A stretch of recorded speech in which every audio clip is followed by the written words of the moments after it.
Juízes 2, versão King James atualizada.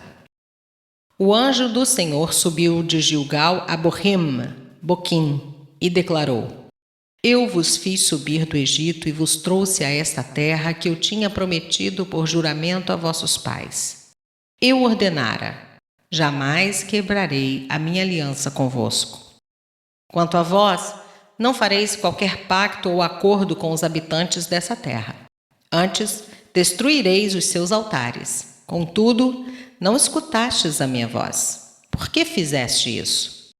Por isso vos asseguro: não expulsarei esses povos de diante de vós. Serão vossos opressores, e os seus deuses serão uma cilada constante para vós. Assim que o anjo do Senhor pronunciou essas palavras a todos os filhos de Israel, o povo começou a lamentar em alta voz e a chorar amargamente. Por esse motivo chamaram o lugar de Boquim, pranteadores, e ali eles ofereceram sacrifícios a Deus o Senhor. Então Josué se despede do povo, e os filhos de Israel partiram cada qual para sua herança a fim de ocupar a terra. O povo de Israel serviu a Deus o Senhor enquanto Josué viveu. Depois que ele faleceu, eles ainda continuaram a servir o Senhor durante toda a vida dos anciãos. Os líderes do povo que sobreviveram a Josué e que conheceram todas as grandes obras que Yahvé fizera em favor de Israel. Josué, filho de Num, servo de Yahvé o Senhor, morreu com a idade de 110 anos. Foi sepultado na terra de sua herança em Timnat-Heres, região montanhosa de Efraim, ao norte do Monte Gaás. Depois que toda aquela geração morreu e foi reunida a seus antepassados, surgiu uma nova geração que se esqueceu do Senhor e das orientações e dos grandes feitos do Senhor em benefício do povo de Israel. Então os filhos de Israel fizeram o que era mal aos olhos do Senhor e prestaram culto e serviço aos Baalins. Abandonaram Yahvé, o Deus de seus pais, que os tinha feito sair da terra do Egito. Passaram a servir e adorar vários deuses cultuados pelos povos ao seu redor, provocando a ira do Eterno. Deixaram Yahvé e prestaram culto a Baal e a Astarote. Então a ira do Senhor se acendeu contra Israel, e ele os entregou nas mãos de invasores que os espoliaram, e os entregou aos inimigos que os cercaram, e não puderam mais oferecer-lhes resistência.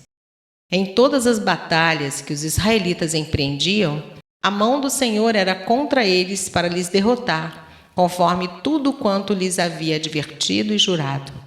E grande aflição e angústia dominavam todo o povo. Então Yahvé levantou juízes, líderes que os libertaram das mãos daqueles que os atacavam para saquear.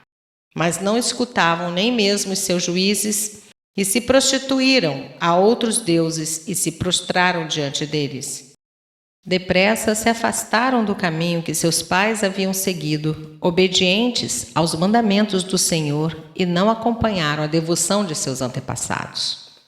Quando Yahvé lhes suscitava juízes, o Senhor estava com esses líderes e os salvava das mãos dos seus inimigos durante todo o tempo em que vivia o juiz escolhido. Porquanto o Senhor se comovia por causa dos clamores dos israelitas diante da opressão causada por seus perseguidores e dominadores.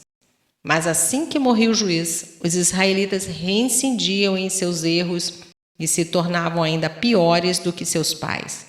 Seguiam a outros deuses, serviam-nos e se prostituíam perante eles, e em nada renunciavam às más obras praticadas e o caminho obstinado que trilhavam. A ira do Senhor se inflamou então contra todo o povo de Israel, e ele declarou: considerando que este povo transgrediu a aliança que eu havia estabelecido a seus antepassados e não escutou minha voz, também eu não expulsarei mais de diante dos israelitas nenhuma das nações que Josué deixou ficar quando morreu, a fim de, por meio delas, submeter Israel à prova para ver se aprenderá a guardar o caminho de Yahvé e se andará nele como fizeram seus antepassados. Esse é o motivo por que o Senhor permitiu a essas nações a ficarem na terra e não teve pressa de as expulsar e nem as entregou nas mãos de Josué.